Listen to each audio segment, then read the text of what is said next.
अपने फटीचर घर जमाई पति के पैरों में गिरकर रहम की भीख मांगने लगी अरबपति पत्नी। अपने पति के जूतों पर रगड़ने लगी नाक। अपने निठल्ले दामाद के पैर दबाने लगी उसकी सास। सुनिए दिमाग को हिलाकर रख देने वाली ये कहानी, वो भी बिल्कुल मुफ्त। बस नीचे दिए गए इंस्टॉल बटन पर क्लिक करिए और डाउनलोड कीजिए पॉकेट एफएम। अरे फटीचर की औलाद, तू यहाँ भी चला आया? यहाँ बर्तन मांजने वालों की जरूरत नहीं है। करोड़पति जावेरी खानदान की छोटी बेटी कामिनी की आज शादी थी, लेकिन बड़ी बेटी के पति नक्श को इसमें इनवाइट नहीं किया गया था, जबकि वो घर जमाई था। जब नक्श बिना बुलाए खुद मैरिज पार्टी में पहुंच गया तो उसकी बीवी अनिका उस पर भड़क गई। अबे भिखमंगे इंसान, चल दफा हो जा यहाँ से। जहाँ मुफ्त का खाना देखता है वहीं चला आता है मुंह उठाकर। होटल के बाहर हंगामा होते देख अनिका के मैम्बो अंकल भी वहाँ पहुँच गए। अनिका, मेहमानों के सामने तमाशा मत करो, आने दो उसे अंदर। कम से कम मेहमानों को ड्रिंक ही सर्व कर देगा, क्योंकि इससे ज्यादा की औकात तो इसकी है नहीं। नक्श जब होटल के अंदर जाने लगा तो अनिका ने उसे धमकाते हुए कहा, खबरदार, अंदर जा रहा है तो किसी को पता नहीं चलना चाहिए कि तू मेरा पति और जावेरी खानदान का दामाद है। दारू पीना तो किसी कोने में पड़े रहना, मेहमानों के बीच तू दिखना नहीं चाहिए। पार्टी के अंदर पहुंचते नक्श सारी बातें भूलकर खाने पीने में लग गया। तभी अचानक मंडप के पास उसे हंगामा होते सुनाई दिया। जैसे ही वो मंडप के पास पहुंचा, उसने देखा कि अनिका और मैम्बो अंकल दूल्हे के पापा के पैरों पर गिरकर गिड़गिड़ा रहे थे। भाई साहब, क्यों भरे समाज में हमारी पगड़ी उछाल रहे हैं? हमारी इज्जत का तो ख्याल रखिए। हम आपकी सारी मांग पूरी कर देंगे, बस थोड़ा सा वक्त दे दीजिए। आपने दहेज में 25 करोड़ देने की बात कही थी। जब तक सारे पैसे नहीं मिल जाते, हमारा बेटा आपकी बेटी की मांग में सिंदूर नहीं भरेगा। अंकल, ऐसा मत कीजिए प्लीज। हम किसी को मुंह दिखाने लायक नहीं रह जाएंगे। शहर में हमारी इज्जत है। क्या करूं मैं आपकी इज्जत का? जब औकात नहीं थी तो हमसे रिश्ता जोड़ने क्यों चले थे? हम भी समाज में ही रहते हैं, हम क्या बताएंगे समाज को? हमने फटीचरों के खानदान में बिना पैसे शादी कर ली है। नक्श मेहमानों के पीछे खड़ा सारा हंगामा देख रहा था। शादी का मुहूर्त भी बीता जा रहा था। जावेरी खानदान के लोग दूल्हे के पापा को मनाने में जुटे थे। दरअसल दूल्हे की फैमिली अरबपति खानदान से थी। इतना टाइम नहीं है हमारे पास। आप पैसों का इंतजाम नहीं कर सकते तो हम बारात वापस लेकर जा रहे हैं। अनिका समेत जावेरी खानदान के सारे लोगों की आंखों में आंसू आ गए। सारे बेबस खड़े तमाशा देख रहे थे। तभी मेहमानों के बीच से एक आवाज आई, कोई बारात वापस नहीं जाएगी, तुम्हें पैसे आज ही मिलेंगे और शादी भी आज ही होगी। ये आवाज नक्श की थी। अब सभी की निगाहें नक्श की ओर थी। सभी को लगा नक्श तमाशा कर रहा है, इसीलिए अनिका ने नक्श को तेजी से डांटा। अबे कुत्ते की तुम, चुप हो जा। अपनी औकात से ज्यादा मत फड़फड़ा।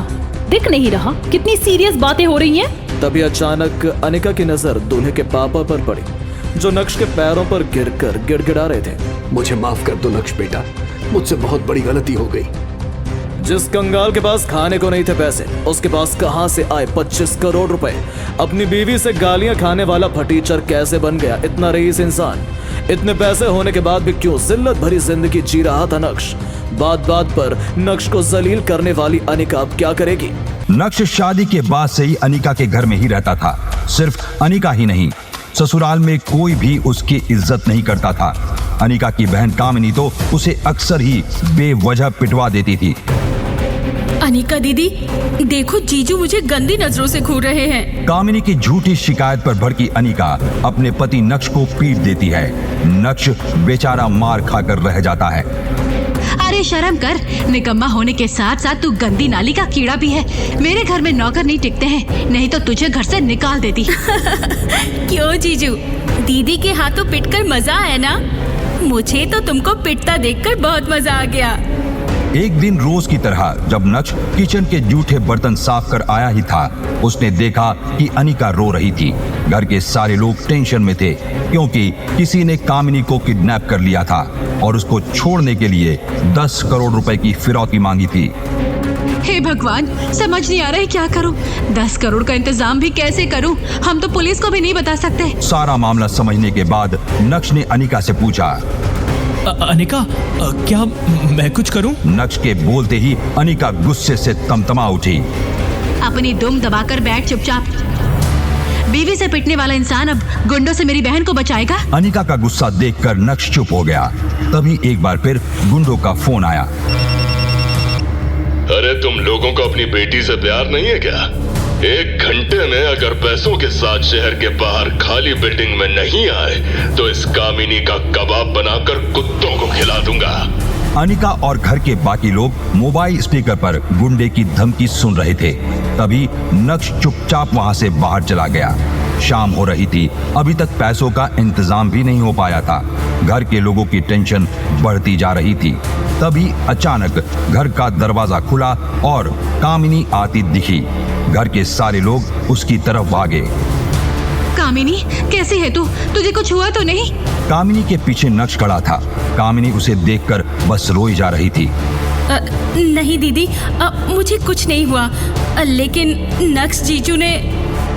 इसके बाद कामिनी ने जो कुछ भी बताया उसे सुनकर सभी के पैरों के नीचे से मानो जमीन ही खिसक गई।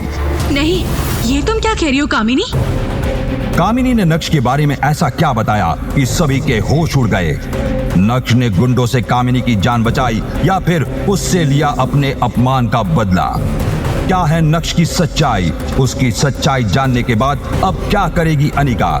इन सवालों का जवाब जानने के लिए अभी डाउनलोड कीजिए पॉकेट FM और सुनिए देश ही नहीं बल्कि दुनिया में सबसे अधिक सुना जाने वाला शो इंस्टा एम्पायर।